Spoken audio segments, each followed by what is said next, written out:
दोस्तों आज मैं बहुत खुश और सेटिस्फाई हूँ।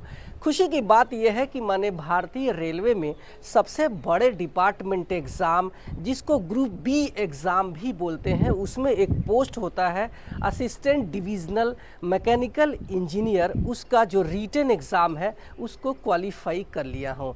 और आपको बता दूं कि इसका जो एग्ज़ाम हुआ था ये 4 मई 2025 को पुणे में हुआ था, जिसमें मैंने 70% स्कोर किया है, जो कि 100 सवाल पूछे गए थे और इसमें मिनिमम जो पासिंग मार्क है ये 60% होता है। इसके एग्ज़ाम की बात करूं तो इसमें बहुत सारे कर्मचारी यानी कि रेलवे के junior engineer, senior section engineer, loco inspector और भारतीय रेलवे के लोको पायलट को इसकी एग्ज़ाम में बैठने का परमिशन मिलता है। और आपको बता दूं कि एएलपी अलाउ नहीं है। जब आप एएलपी से सेंटर बन जाते हैं और मिनिमम 3 साल सर्विस आप अपनी कर लेते हैं तो आप एलिजिबल हो जाते हैं, या फिर आप इसके ऊपर के जो भी लोको पायलट है उसमें भी आप एलिजिबल हो जाते हैं। और ये बातें मैं आपको इसलिए बता रहा हूँ कि जो बच्चे रेलवे में एएलपी बनना चाहते हैं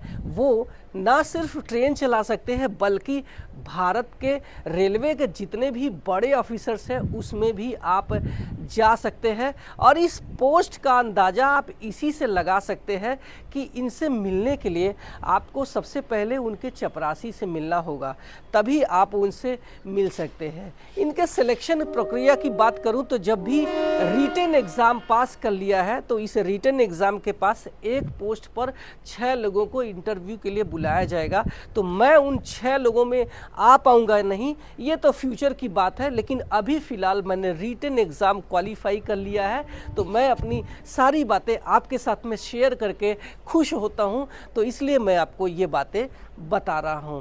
और जब आपका रिटन के बाद इंटरव्यू हो जाएगा, इस इंटरव्यू के बाद आपका सर्विस रिकॉर्ड देखा जाएगा कि आपने कितना अच्छे से रेलवे में काम किया है। इसी बेस पर आपको सीनियरिटी कम सुटेबिलिटी के आधार पे पोस्टिंग दे दी जाएगी, यानी आप सीनियर भी होना चाहिए और आपके एग्ज़ाम में मार्क भी अच्छे होने चाहिए। तो ये आपको जानकारी थी या नहीं, कमेंट सेक्शन में ज़रूर बताना। और जिनको लगता है कि मैंने अपनी ड्यूटी के साथ साथ वीडियो बनाने के साथ साथ अच्छा स्कोर भी किया है, वो मुझे कॉन्ग्रेचुलेशंस भी बोल सकते हैं। Thank you so much.